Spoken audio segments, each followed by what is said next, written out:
Hello, hello, hello, Santa Barbara. It's your Chantress of everything valuable and beautiful, Elizabeth Stewart. And you don't have too much time, guys. It's just till December 21st at the Ojai Art Center Theater on Montgomery Street in Ojai, a wonderful show, Annie. And this is a perfect way to ring in the holidays, by the way. And I have one of my favorite people here that's talked to me before, Gay Jones. And Gay has got such an incredible background. I'm only going to touch on a little of it because we want to talk a little bit about the show, Annie. And I've got a cast here too. Wonderful folks. I've got Clay Creasy here. I've got Mhm. Susan Webb. I've got Lenny Claff. I have Great. Bill Spellman, and I have James Alderate. I've got all these cast members here together also to talk about their roles in the show. But let me talk to you about Gay. So she's been involved with what I think is a really super worthy thing because I don't think Gay I would have gotten through high school if there wasn't someone like you That's in true. my high school in Little Corn Town, Deerfield, Illinois. We had Oh, a woman named Coach K, and Coach K was the high school's drama teacher. hmm And Coach K, not only she it was so formative, but she would take a number of students that she thought were really talented and creative under her wing, and she'd have annual excursions with parents if they wanted to come to London to see a hmm really good show. hmm She'd take a bunch to Greece to see Wow. the Theater of Dionysus. I mean, it was incredible what she did for us. And do you know, Gabe, we called ourselves the M Haulers because our it was the music hall where Sure. Coach K was. She had her booth, and that's where we did our thing with her. We now have 14 of us M Haulers. We're all 60 years old, and the M Haulers still get together for No. everybody's birthday. I mean, it's on Zoom, but we get together and we talk about the shows that Miss K Right. directed with us.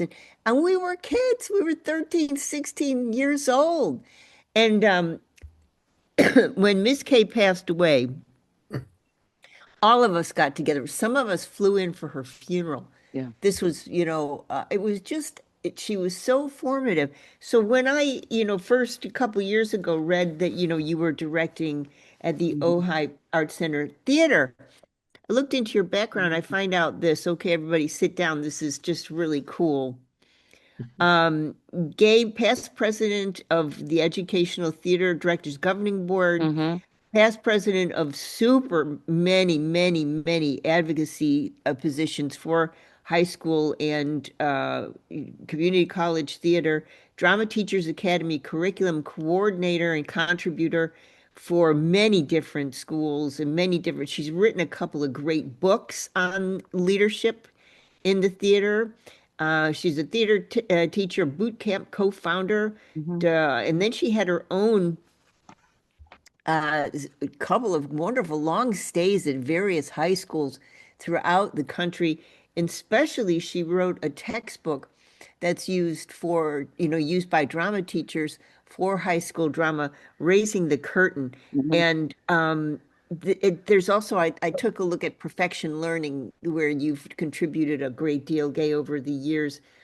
There's a number of books available, and if you're listening and you're an educator in the theater, you should really take a look at the kind of material that Gay's done in her life and the kind of now before we get started, Gay, this the hmm question on the top of my mind, and I hmm have to ask you this. So Richard and I have been doing the show for almost 20 years together, and we both of us share a real interest in creativity and what defines creativity. And on my show and also Richard's show, we talk a lot about what it is that ineffable thing that makes creativity. Is it a little bit sympathy, empathy, mind space? I don't know, but we talk about it with the various guests we've had. And one of the guests said I had that, I'm an appraiser and I look at a lot of paintings. We had an educator at City College, 40 years he taught painting. And we asked him, Rich and I asked him, so you've been teaching 40 years. Every year you've got a bevy of students. How do you recognize talent? And his response was, of course, he's a painter, and his subject was oil painting, and he taught oil painting classes. And if anybody's ever worked in oil paints, you know that oil paints have a tendency to run together. And so he said, I recognize talent. There's a metaphor here, Gay. I Hmm. recognize talent right before I see the brown potato in the sky. What That's he good. meant by that was before the oil paints start to mush together. In other words, I recognize talent in a young person when they know when to stop. Hmm. And that was such an important thing to hear. Richard and I never forgot that comment because knowing when to finish something, whether, for example, in painting, no. Recording in progress. Three, two, one. Okay, so Gay, I was saying that, this is a metaphor for an educator when there's a room full of younger students, that this particular teacher recognized talent because he knew a student that could stop before they muddied up their, yeah, either their production or their performance, or they just know when to stop. Was a super important thing for us to hear. And by the way, I went online to see if I could get tickets for Annie, and I realized there's really only one weekend left because the closing matinee is already sold out. So this is, if you got to jump on these tickets while you can. Now, let's talk a little bit about the Ojai Arts Center Theater.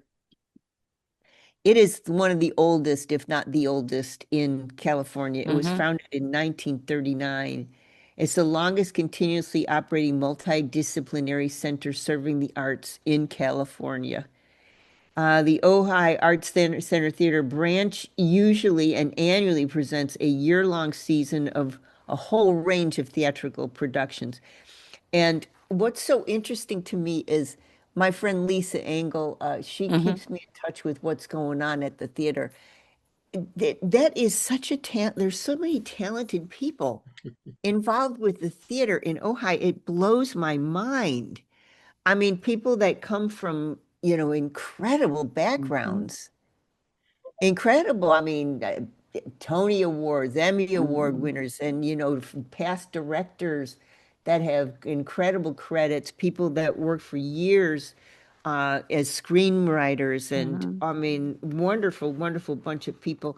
And I want to talk a little bit about Annie just before we get started. It's one of Broadway's most beloved stories. And by the way, I gotta say to the gang that's here, it's a bunch of thespians in front of me. I just finished watching a marvelous film about the creation of a musical called Blue Moon. Hmm. And it is fantastic. It's the set, okay, so it's a Linkletter film that stars Ethan Hawke as Ethan Hawke plays the Rogers and Hammerstein before it was Rogers and Hammerstein. Is Who is the guy that preceded Hammerstein? Rogers and Hart. Yeah, hard. That's right. So Rogers and Hart, and so the main character is Lorenz Hart, and it's set in 1943 where Oklahoma is now premiering, and it's the Hmm. first show that Hart has not been involved with Rogers, and it's the change, the bellwether change that Oklahoma was in the wartime for theater in the United States. And I just have to say, everybody's got to watch that when they Hmm. can, as it'll really hit home with the Annie troupe here. So Annie is set coincidentally in the Great Depression. And the young heroine Annie, she escapes her horrible life in a New York City orphanage, and she finds a new home with billionaire Oliver Warbucks. And she outsmarts her warden. She reminds us all throughout numbers of songs that brighter days lie ahead. And you've got tomorrow and it's a hard knock life and these sorts of things that you'll absolutely recognize the minute you hear them on stage at Ojai Art Center Theater. Um, what's happening at Ojai Art Center Theater? You should all know that there's auditions for Cemetery Club coming up. And if you go on and plug your name in audition alerts and you're a aspiring actor, you can kind of see what's going on. And I don't know much about the Cemetery Club. I was trying to read up on that, but maybe we'll talk about that. Become a member. And Mhm. also, now that we're getting to the end of the year is a perfect time to either volunteer or support the arts by actually donating a few bucks to the Ojai Art Center Theater. And boy, they do all kinds of things. I was just looking on the Move and Shake with the dance branch. So, the Art Center Theater is composed of many different creative little pockets and venues. And so there's something for everybody, whether you want to act or dance or paint or actually I've seen wonderful art shows there as well. So let me turn this over to Gay. I wanted to introduce some of the cast that's here with us, and some are familiar faces, by the way, Gay, that you've worked with before. I know because we've had a couple of interviews, you and I. Introduce the folks that are here for me.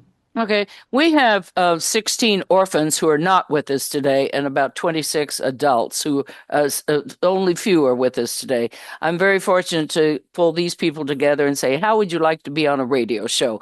And they were very kind to say, "Of course." So we have constructed a scene, but you're going to meet James Alderete, who is, he calls himself an educator during the day and an actor at night.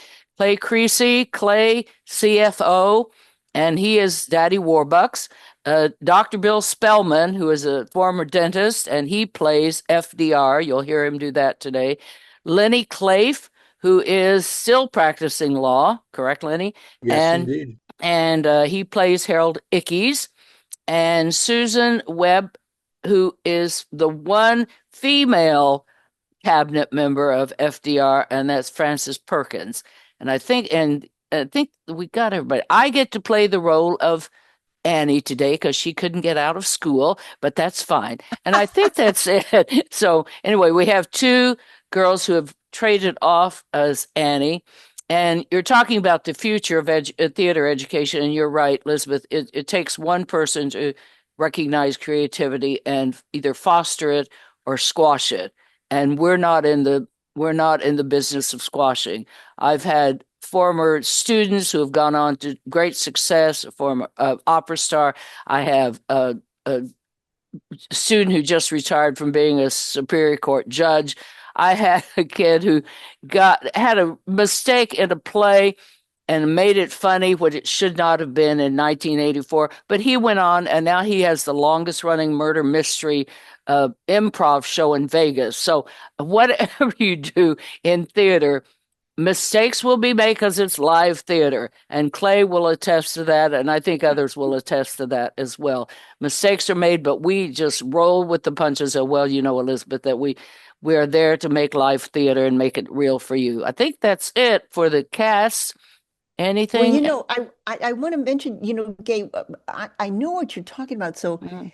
I was I always got cast as in high school. I was taller than most people. I was a tall kid, and I got cast a lot in the older woman roles. Oh yeah. And so Coach K cast me in The Boyfriend, and I was one of the madames in The Boyfriend. And I remember she kept on saying, "Okay, Elizabeth, act like you or perform like you're going to be performing as if this was the a performance, not just a rehearsal."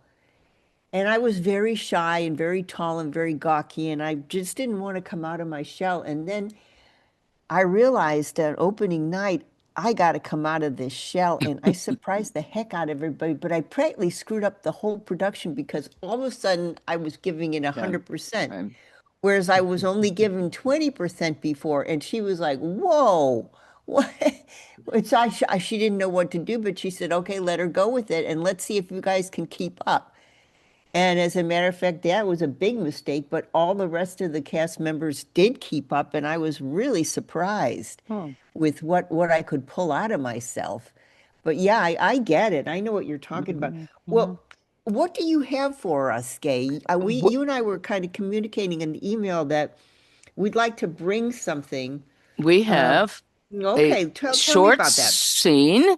It is the cabinet scene in which Bill plays FDR, and I'll read in a couple of parts. But Harold Ickes is played by Lenny, and Clay Creasy is playing Warbucks, of course, and Susan is playing Francis Perkins, and James is playing Morgenthau. Is that right? No, James, you're playing who? Cordell Hull. Cordell Hall. Yeah, of course. Okay. Yeah. The kind of So before we get started, Gay, tell us a little bit about these characters. Who's Cornell? I know FDR. Who's Cornell Hall? Oh, Cordell Hall. James, you want to tell him a little about it? He's in Secretary of State, Of Secretary of State. State. State. State. Yeah. Yeah. Yes. And Francis Perkins is the Secretary of. Labor. Here's the Yep. book about There her. it is. Right there. And look, the nice thing, Ah, look at that hat. Susan, you want to tell her about the hat there that you got? Yes, I was looking for an authentic 1930s hat, and I found a hat on eBay, and I contacted the seller. She kindly sent me this gorgeous black hat with black veil and rhinestone pin, and she said it came from her dear Aunt Frances, and I'm playing Frances Perkins. So I Isn't that thought that amazing? was a little Celestine prophecy moment, a Yeah, yeah. wonderful serendipitous moment. Mhm. yeah, I And of just have a question for you, Susan. I mean, how do you move from Vermont to Ojai? By airplane. Yeah. I started acting in Vermont. I went to college in Boston, and then I was looking for someplace sunny and warm to transfer my job. I was with the Marriott Corporation at that Mhm. point, and I found the Marriott in Santa Barbara, flew out, Hmm. interviewed, received an offer the same day, stayed, and blossomed from there. Where did you go to school in Boston? Boston University. Be you. Yeah. Okay. Okay. I was at Tufts. Yeah. Oh, very Yeah. nice. That's right around the corner from you. Okay. Mhm. So I wasn't aware we had a female Secretary of Labor. You do. Very first one, and she was Mm-hmm. instrumental in pushing Social Security into Mm-hmm. creation. She was more than Okay. instrumental. See, She I was didn't. the driving force, and she Yeah. was the Secretary of Labor for all 14 years while FDR was in office. By far the longest running cabinet member and the Right. first woman. I have a book about her, which I held up a few minutes Mm-hmm. ago. It's definitely, Susan, you should read this at some point Mm-hmm. in time. It's pretty, it's a page turner, no doubt about it. Mm-hmm. Wonderful. Thank you. Okay, so now before we get started, I want to ask about FDR. You know, always listening to FDR's very antique vintage voice tapes of him speaking, and he has that East Coast, almost Mm-hmm. British, but not quite accent. Do we do that in the show, Gay? Well, we'll talk to FDR Bill. Bill, what are you using with your accent there?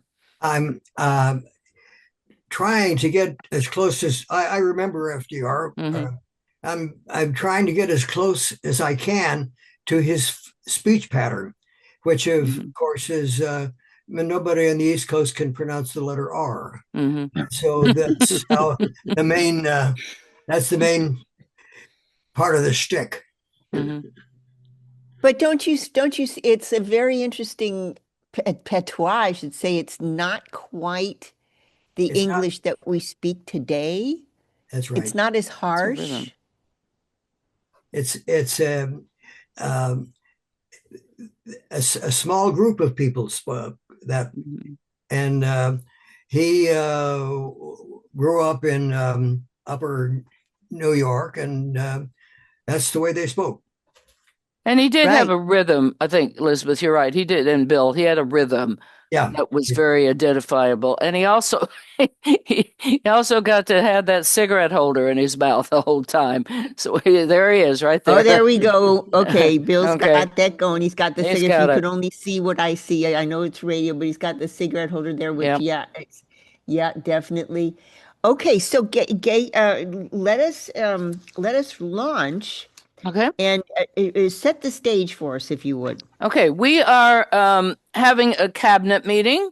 FDR has called us together, and I get to read Morgenthau right now because Bruce couldn't get on. But here we go. And he just picked up a newspaper, and there are some financial reports in the newspaper which are not very friendly to FDR. So if we're ready to go.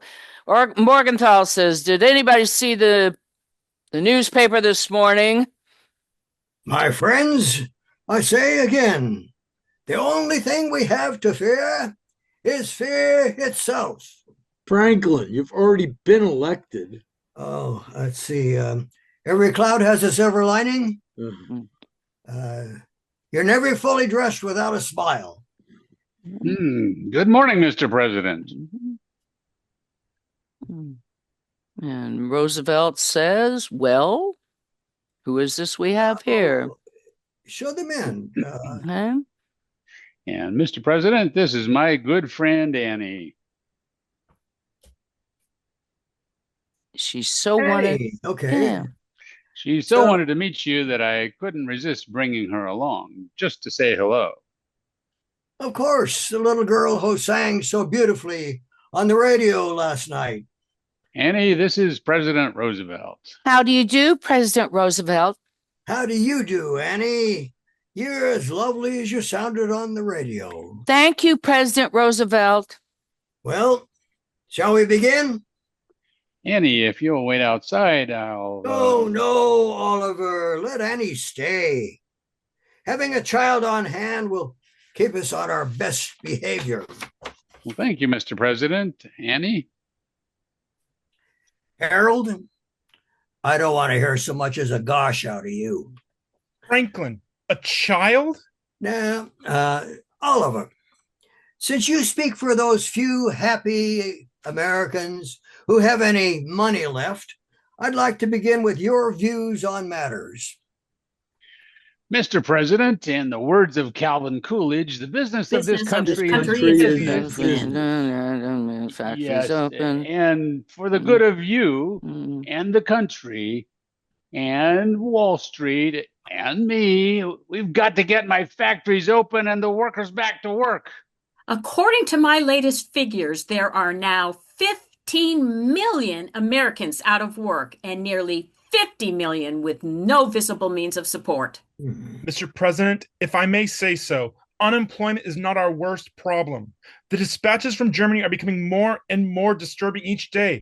There could be war. Germany, hell, there are people starving in this country. Harold, I know that. But in the long run, we're not. Cordell, for people who are starving, there is no long run. The trouble is all happening at once. The stock market has taken another nosedive. Sit-down strikes, riots. Floods, dust storms. And the FBI still hasn't caught Al Capone. Mhm.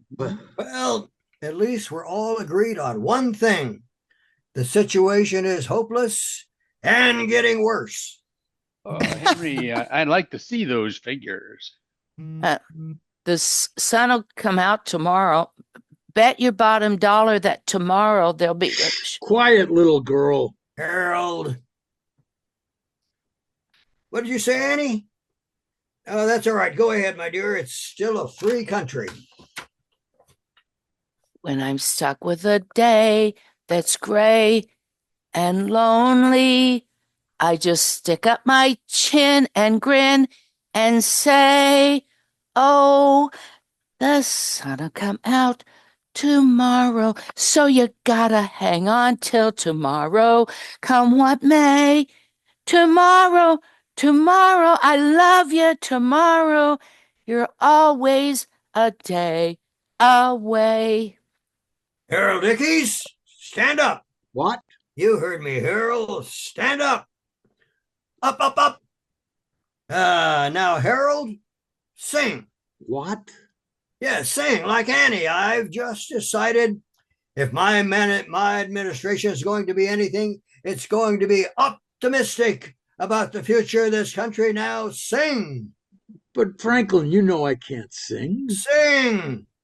The sun will come out tomorrow. Louder, Harold. Bottom dollar that tomorrow there'll be Perkins. sun.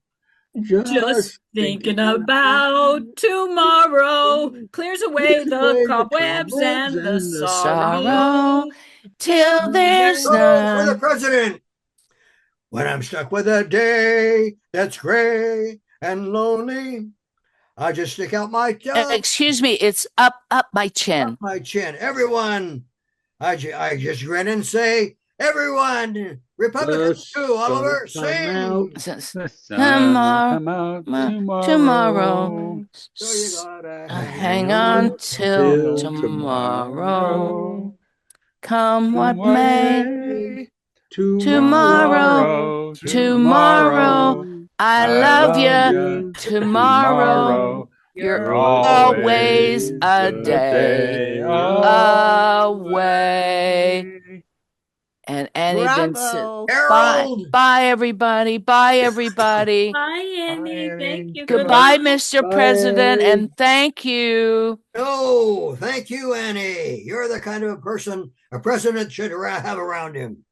Mr. And President, what if we set up 100, no, 1,000 new federal projects? Dams. Yes, Highways. yes, new post offices. yes, and put the unemployed to work building them. We could create 5 million new jobs within 6 months. And weekly paychecks would get all of those millions off relief and back to paying taxes. We'll build a country so strong that nobody, including Chancellor Hitler, could ever defeat us in a war. Mr. President, what we've got to give this country is nothing less than a new outlook. A new vision. A new approach. A new concept. A new dedication. A new horizon. A new spirit. A new attitude. A new deal. Yes. Yeah. Gentlemen, I was right the first time. The only thing we have to fear is fear itself. And that's our scene for that one right there, Elizabeth. Hope that's okay. Oh, that's fantastic. Cool. That's fantastic. So, Bill, Hello? yeah, so Bill, you're going to be 90. Is that correct? In August, yeah, I'll be 90. So, what If does I make it to what- August, I mean, I'm pretty old. Well, I'm a little bit rickety. So okay, so what does this do for you being in a performance like this as at the age of almost 90? Tell me. It's just fun. I've been doing it at the Art Center since 1994, and it's just great fun. mhm. So you play in the production of Annie, you play a bankrupt hobo living in one of the Hoovervilles in 1933, and then you switch to be President of the United States, Franklin Delano Roosevelt. Yeah. How do you It's make one of that? those situations where you're playing more than one person. I Yeah, didn't actually run from president from Hooverville. Mhm. The Roosevelts are a very wealthy family. His cousin Theodore Roosevelt was president, and he decided he wanted to be president too. Why not? how is it though that anybody that's playing two roles or more, how do you get yourself into the head of both roles, Bill? Well, two of the roles are very small, and so the only one I really need to get my head into is Roosevelt. I also play Santa Claus. Yeah, I was going to say he does play a cigar smoking Santa Claus as well. So, yeah. Yeah. Pretty much everybody in this play Real has of multiple roles. Yeah. Yep. Okay, so I have a question here for James. Yes. I'm not sure what do you teach, James? What do you teach during the day? I do a reading intervention program. It helps with dyslexia and things like that. And I also do an lunch duty. Oh, okay, so you're a words person. Yeah. Okay. And how did you get into performing? I've always loved performing.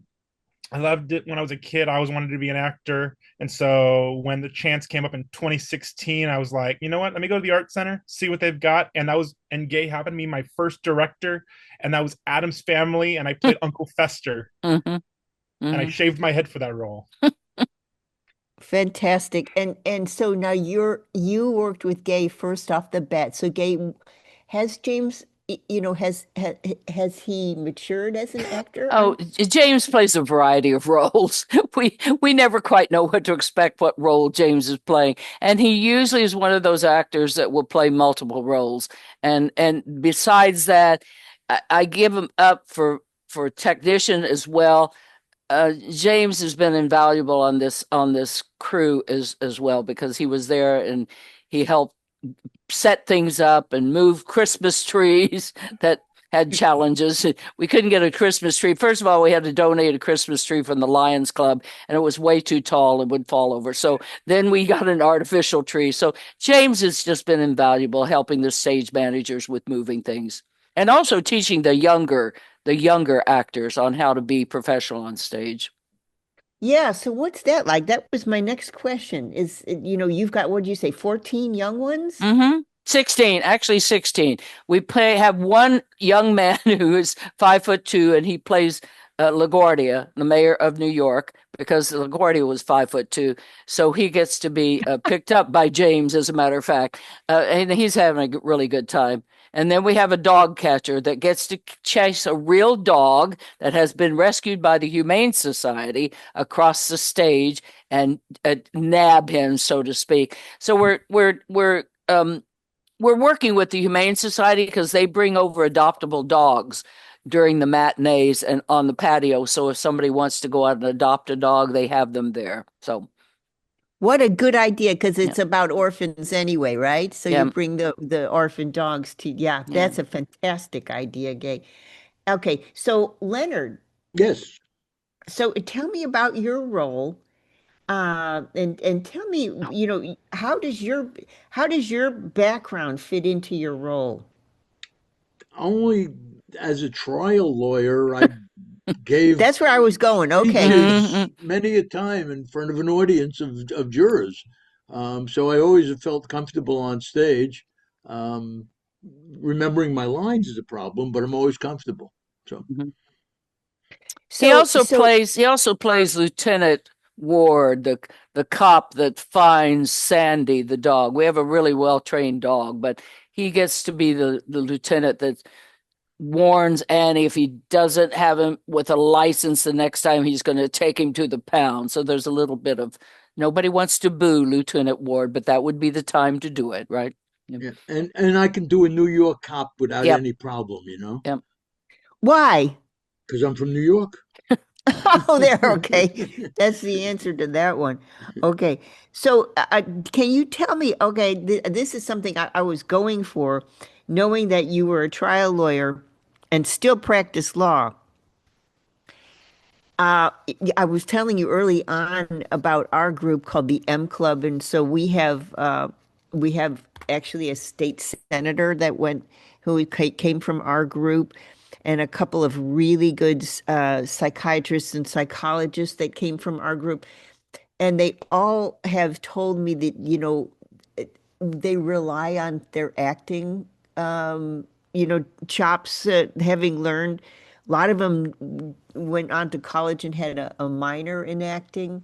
And so I wanted to know, Larry, or Leonard, was there a particular, can you talk about it even? Was there a Well, particular case that you were working on where you were like, okay, let me go to my acting chops for this well, one? except that it's reversed for me. I never appeared on stage until I moved to Ojai Mhm. 30 years ago. So I'd been a lawyer for 20 years before I got on stage. Um, so if anything, it's reverse. The Mm-hmm. lawyer skills Interesting. helped me as an actor. That's very interesting. Yeah. Yeah, I was In yanked what out of the I was yanked out of the chorus in the sixth grade production of The Wizard of Oz because I was furthest off key, and I never made an appearance in a stage till I moved to Ojai, and a friend of mine was doing a play, and he told me he had a role for me. So I said, "All right, I'll try it." This is And it's kind been of fun. his.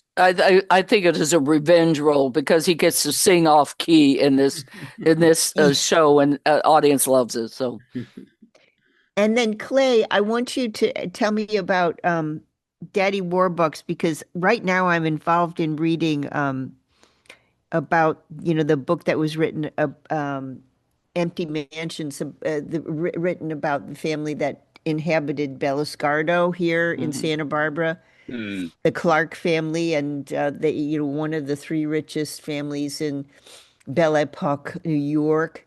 Um, and Huguette Clark, the daughter who passed away, I think in 2008 or 9. I remember appraising some of the doll collection in Beliscardo.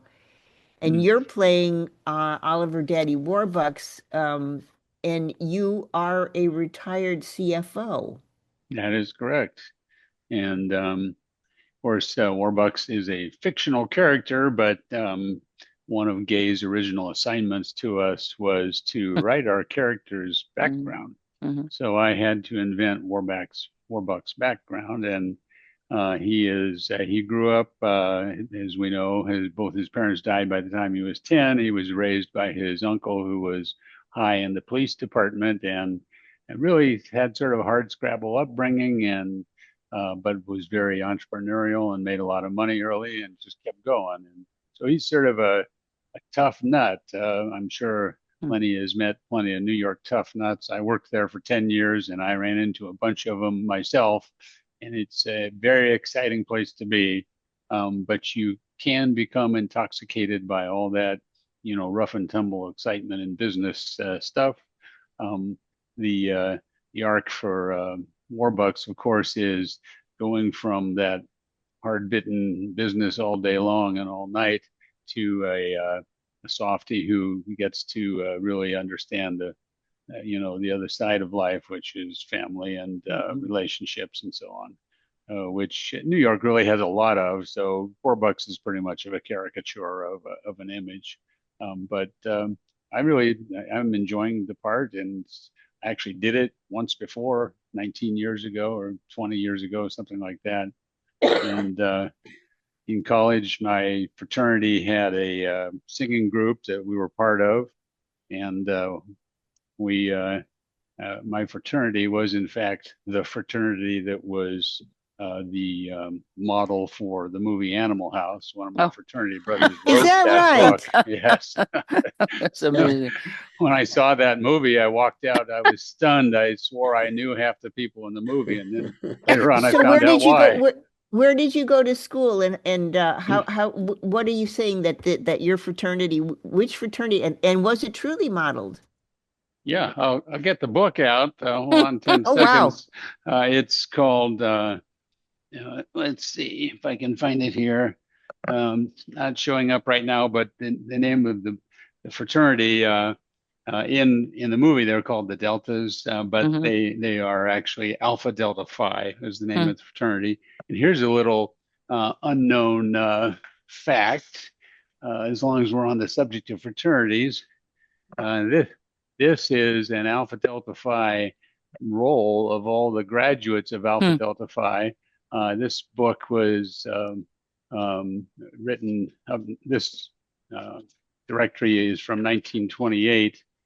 And among others, Franklin Delano Roosevelt was an Alpha Delta from Wow. Wow. Harvard graduate year of 1904. But anyhow, so the guy who wrote the book, he graduates. Alpha Delta Phi was a national fraternity. Mhm. We had chapters in many different colleges, and the guy who wrote it was a That's fellow named weird. Chris Miller, Hmm. and he was from Dartmouth, and I went to college at Stanford. So we were Hmm. not in the same college, but we were in the same fraternity.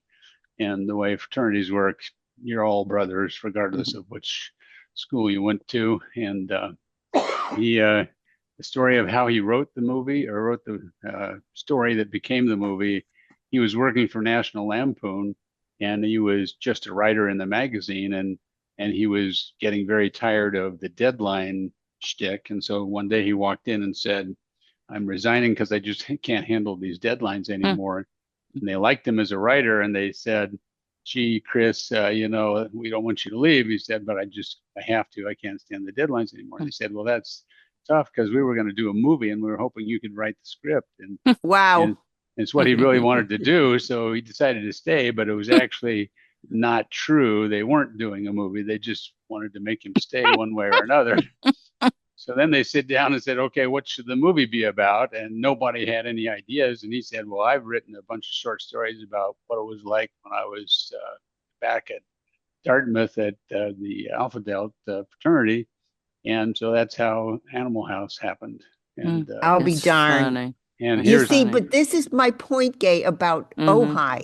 Mm-hmm. There's so many creative people with such backgrounds. so Mm-hmm. we have a little cottage behind our house that is next to our swimming pool, and we let people stay there every once in a while. Right now, we have a woman staying there. She's one of the actresses in a movie that's being filmed in Ojai right Mm. now, and she is the daughter of Kevin Bacon, Oh, who sure. was in Animal House. That was his first movie role. Oh, that's So amazing, Clay. yeah. Okay. So anyhow, Well, what you mhm. find out, it's in that fantastic. What now, just by the way, Clay, now, before we go to quick break, what movie is being made in Ojai right now? Well, there's a woman named Lee Scher who's Mhm. actually married to a fellow who's an attorney, um, and she wrote a movie script. And my wife Kim has actually Mm-hmm. been to watch some filming going on here in town. But to tell you the truth, I don't know the name of the movie, and I don't know anything about it other than I know what the budget is, and um, Ted Danson's wife is in the movie, Mm-hmm. and several sort of the local artist types are involved, and so uh, that's all I know about the movie. Oh, that's fantastic. The connections. That's this, what is it, 6 degrees of Kevin Bacon? Mm-hmm. Mm-hmm. Yeah, Yeah, it yeah. really, Mm-hmm. this is, life imitating art. Let's go to quick break. Hey, Richard, are you there? Yep. Okay. Richard will take us to a quick break when he gets back, but I wanted Right to here. ask I'm here. anybody who will talk to me because I'm a dog fanatic. I don't know if you saw my little Dachshund, Good. tearing back No, I in the didn't see him. video. Yeah. Yeah.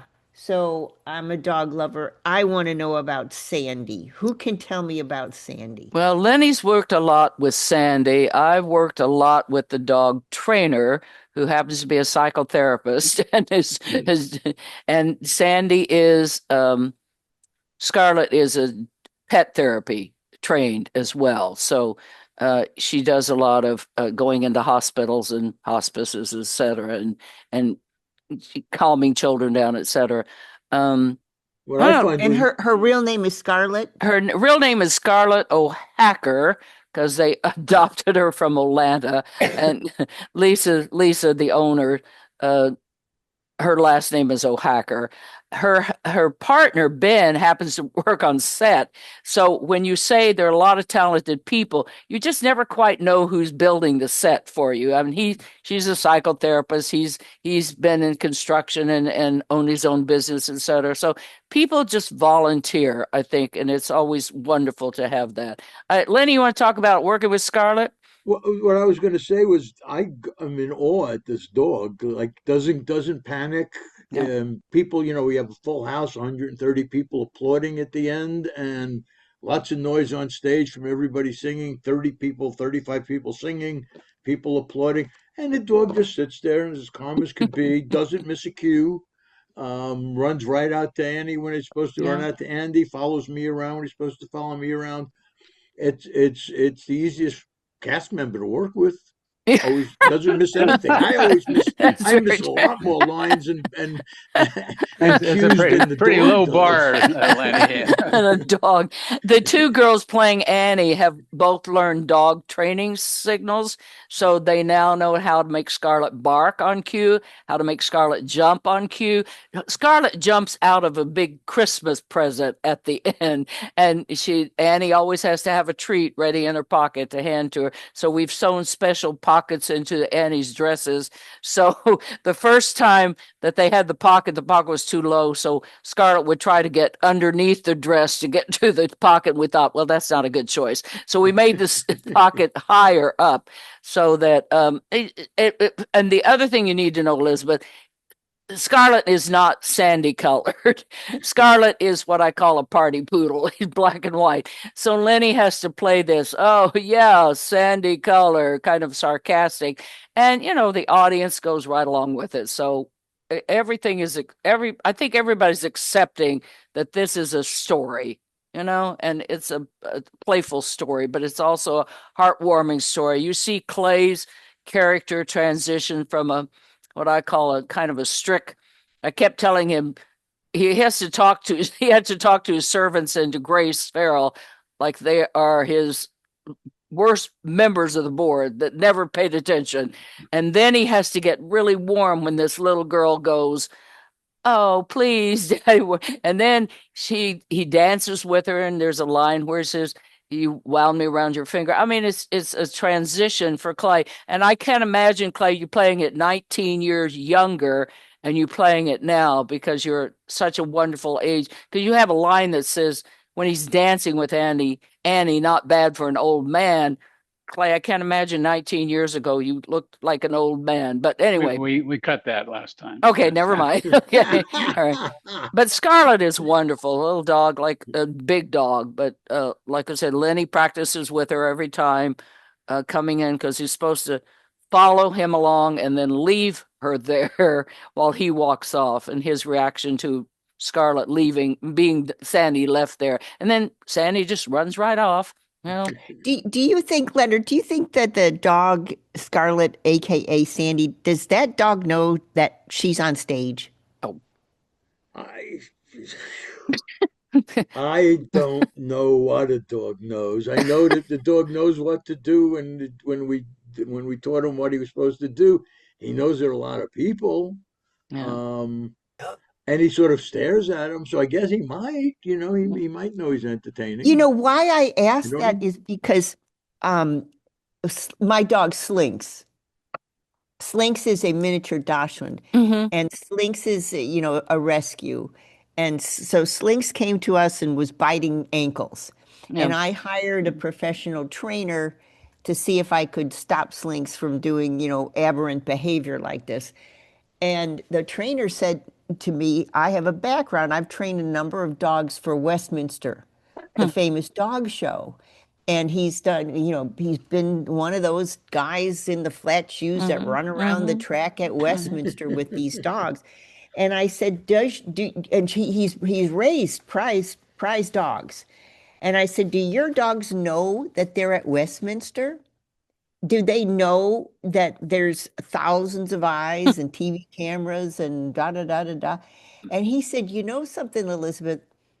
They do know because what they're wired to do, how they're wired to survive thousands and thousands and thousands of years, is they pick up on energy. Hmm.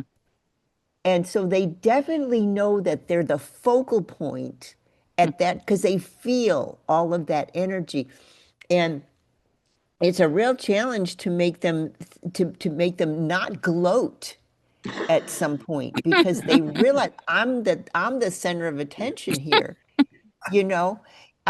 So that's why I Well, was asking. the Go ahead. this whole cast, including the dog, is reasonably egoless for a bunch of actors. I mean, Mm-hmm. everybody, including the dog, is getting along with everybody else. And I think Scarlet is food oriented, like we all are, so that helps as well. One last question, then we'll go because Richard's got to edit this, and Okay. so I want to know what it's like, Gay. how many years? 50, 60? How many years have you worked with young folks? Oh my God. Started in 1964. Did I start? 64, yes. And then I've transitioned. I'm working with SAG-AFTRA radio players now on the committee and on the performer for SAG-AFTRA LA committee. So I've kind of transitioned to that, but I've also worked with Sage to Stage, in which we take stage readings of children's books into classrooms. So I'm all over the place. I do workshops for youth.